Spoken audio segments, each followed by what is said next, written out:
Welcome back, fight fans. This is BoxTalk. Today we're going to be talking about the Jake Paul versus Julio César Chávez Jr. fight happening in Anaheim, California, and the problems it may be facing in terms of what ticket sales are going to look like for influencer fights and Jake Paul fights. I guess he's going to kind of move out of that influencer category since he is now facing world level competition, I guess you can say.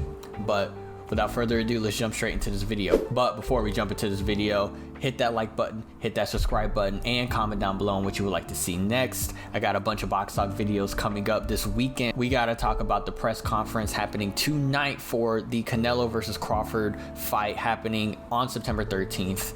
And this is the last press conference happening in Las Vegas. We got to go over that one for sure. That video is going to come out tomorrow on Saturday, and Sunday we're going to recap what's going on with this fight today and all the other fights that's happening this weekend, including tonight, the Deontay Wilder fight, as well as UFC 317, which I cannot wait to watch. So without further ado, let's jump straight into this video. So Jake Paul, 11-1, you know, very impressive record for a up-and-coming pro boxer, as you can say.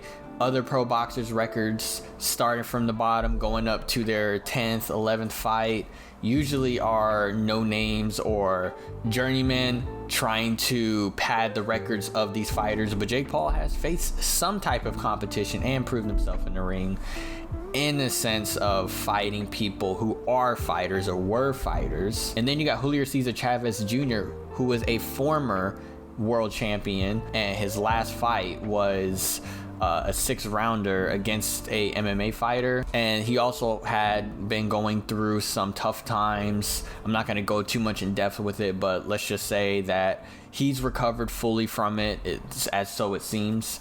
But other than that, Julio César Chávez Jr. looks very ready for this fight.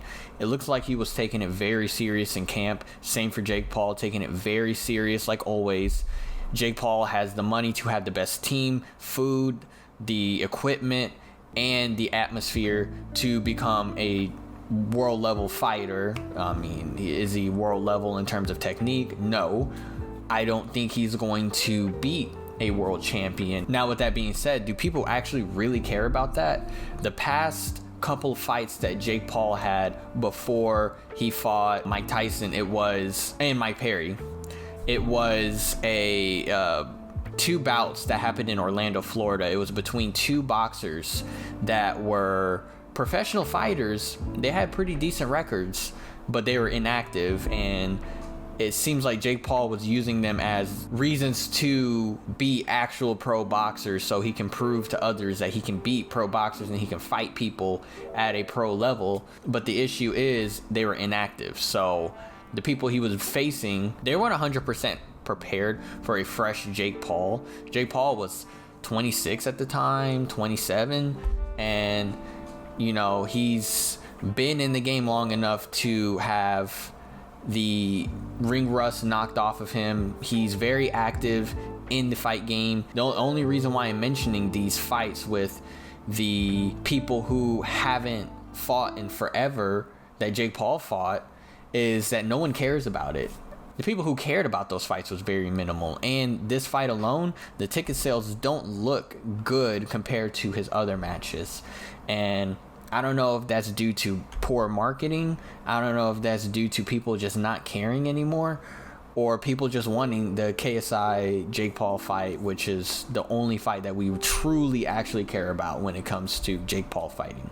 After this, it looks like Jake Paul is going on a title run more than likely, because after he wins this fight, he will become ranked and he's gonna work his way up. Maybe he's gonna fight Zudo Ramirez, which he's also going to be on this card against Yuniel Dorticios for the cruiserweight title, and a couple other fighters on this card, which I'm actually excited to see. Floyd Schofield's actually returning to the ring after not facing Shakur Stevenson. He got sick before he fought him, and now it's his return fight against Tevin Farmer, which I can't wait to see. That Tevin Farmer is an excellent fighter.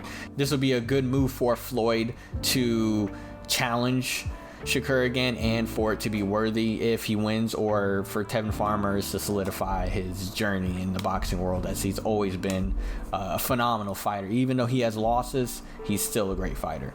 But honestly, what to expect after this fight? Well, number one, Jake Paul is more than likely going to win this, whether it's decision or knockout. Jake Paul has been in the game long enough. He's got the ring rust off.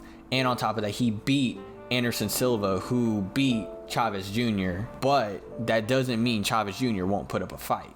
Chavez Jr., even though he doesn't show up prepared for fights, he still will put up a fight. But he looks like he tried during this fight camp. So it looks like this is going to be more of a fight than we expect. Hopefully it will be, and hopefully we can see a better version of Chavez Jr. going into this match, maybe even beating Jake Paul, which could be a possibility. But if you have any idea what you think might happen in this fight, go ahead and put it down in the comments down below. Thank you for watching. Comment down below what you would like to see next, or any of your opinions about this Jake Paul match. Hit that like button and that subscribe button down below, and hit that bell icon so you will not be forgotten every time I post a Box Talk video. I'll see you in the next video.